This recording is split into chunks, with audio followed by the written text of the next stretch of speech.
Bocs o gemau Cwtsh.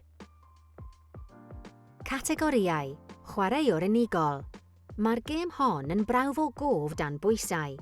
Faint o bethau o fewn un categori allwch chi eu cofio? Bydd angen papur, pen neu bensil, ac amserydd. Sut i chwarae? Cam 1. Dewiswch categori a'i ysgrifennu ar frig y dudalen. Cam 2. Gosodwch yr amserydd am 60 eiliad. Cam 3.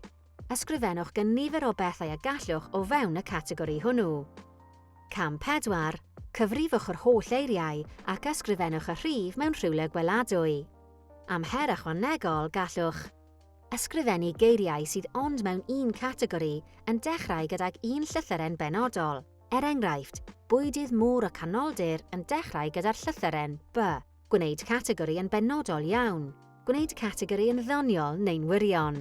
Rhowch gynnig ar yr un categori dros wythnos i weld os yw eich cof yn gwella. Nawr, ewch i gael hwyl!